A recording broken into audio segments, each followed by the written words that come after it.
ওরা বললো যে একটা ডিজাইন দিবে 3D। তো 3D যখন দিল তখন আমি চিন্তা করলাম, আমি খালি আমার ছেলেদেরকে যে শুনতাম যা দিচ্ছে তাকে হুবহু হবে বাবা, এরকম তো মানে ফটো তুললে তো আমরা কত সুন্দর দেখি, কিন্তু আসলে কি অরিজিনালিটি কি এরকম হয়? বলে হবে মা, হবে।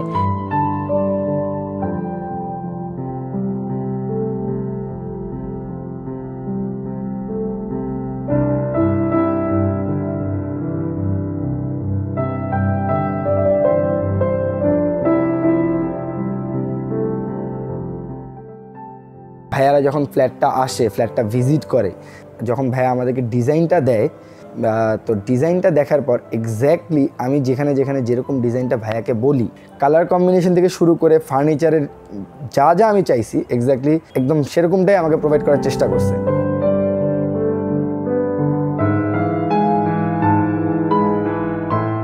এন্ট্রি দিয়ে দরজা দিয়ে ঢুকেই শু ক্যাবিনেটের উপর মিররের সেট আপটা অ্যান্ড শু ক্যাবিনেটটা প্লাস যেটা আর কি ভাইয়া বলে স্টাকো পেইন্ট, এটা সম্পর্কে আমার কোনো আইডিয়া ছিল না, বাট জিনিসটা এতটাই সুন্দর যে এটা কেউ দেখলে বলবে না যেটা পেইন্ট করা। এগুলা খুব ইউনিক জিনিস, যেটা সচরাচর আমি সাধারণ মানে ট্রেডিশনাল বাসাগুলোতে যারা ট্রেডিশনালি এরকম ইন্টেরিয়র ডিজাইন করে আমি এরকম কোথাও দেখিনি।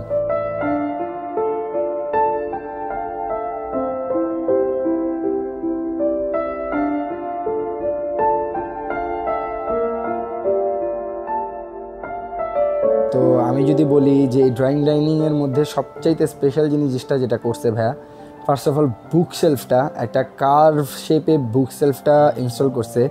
অ্যান্ড তার থেকেও বড় জিনিস হচ্ছে যে ভীমগুলোকে ভাইয়ারা হচ্ছে গিয়ে অনেকটা কার্ভ সিস্টেমে করছে, যেটা আমি সাধারণত অনেক বাসায় দেখছি, ডিজাইন করা অনেক বাসায় দেখছি, অনেক পেজেও দেখছি, বাট এরকম ডিজাইন আমি সচরাচর কোথাও দেখিই নেই।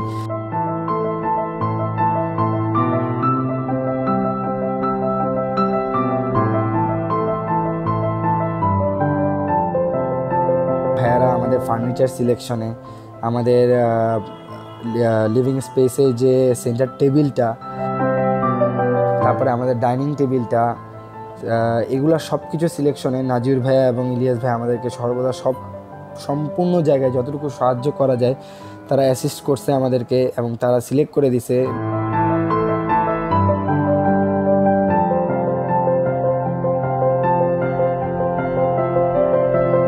আমার কাছে সবসময় ফিল হইতো যে ড্রয়িং প্লাস ডাইনিংটা খুব বেশ একটা ছোট স্পেস হয়ে যাচ্ছে। এখানে যদি আমি ডাইনিং টেবিল রাখি, আবার এখানে যদি আমি এভাবে সোফাটা সেট করি, আমার ড্রয়িং ডাইনিংয়ের স্পেস থাকবে না। বাট সামহাও আমি জানি না কীভাবে করছে নাজির ভাইয়া, but they managed so properly that মানে এত স্পেশিয়াস করে দিছে জায়গাটাকে।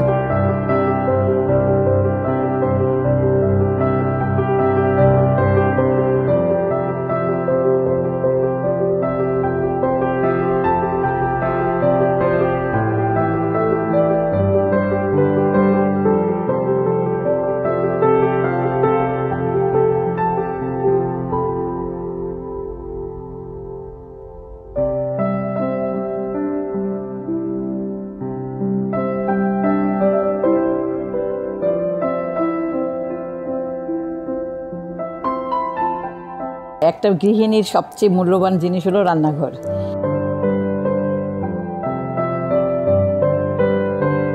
ডিপ ফ্রিজটা নিয়ে আমি খুব চিন্তিত ছিলাম।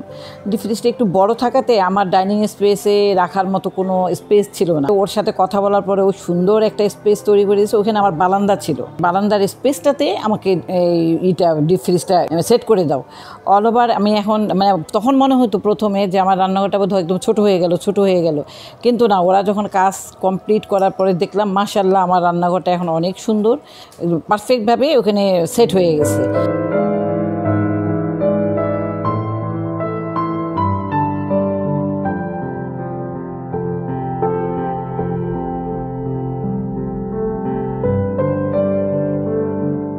আব্বু আমার বেডরুমের জন্য আব্বুর কিছু বেশ স্পেসিফিক রিকোয়ারমেন্ট আছে।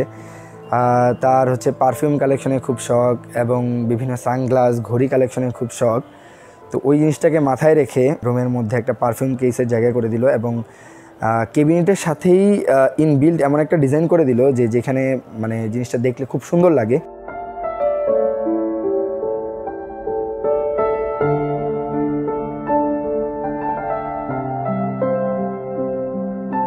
যেটা আমার এক্সিস্টিং যে বেডটা আগের বাসায় থাকতে যেটা ছিল সেটাই আমি এখানেই নিয়ে আসি, এবং এটাকে ভাইয়ারা এত চমৎকারভাবে মডিফাই করে বাসার মধ্যে মানে জিনিসটাকে বোঝাই যাচ্ছে না যে আমি একটা এক্সিস্টিং জিনিসকে আইনা এখানে রাখছি, সম্পূর্ণ নিউ করে দিছে জিনিসটাকে।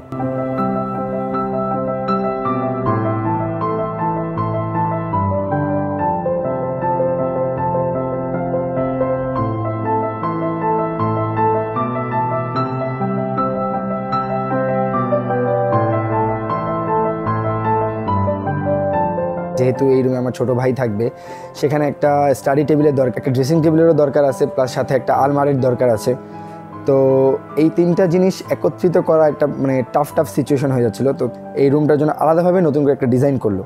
মাশাআল্লাহ এখন একদম পুরোপুরিভাবে রুমটা তৈরি হওয়ার পর রুমটাকে দেখলে মনেই হবে না যে রুমটা ছোট বা এখানে একটা ছোট রুম ছিল।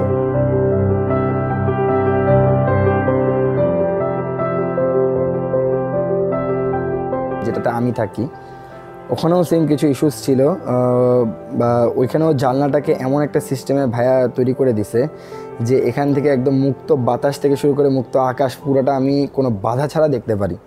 এই বেডরুমটা একে তো ছোট, তার উপর একটা বারান্দা আছে, তো বারান্দাটাকে সে অফ করে দিয়ে পুরোটা বারান্দা রুমের মধ্যে নিয়ে নিল এবং বেডটাকে একটা বারান্দার কর্নারে দিয়ে একটা মানে সিঁড়ি সিস্টেম বা যেটাকে বলে যে সিঁড়ি দিয়ে ওঠা বেডে ওই সিস্টেমে একটা বেড বানাইলো।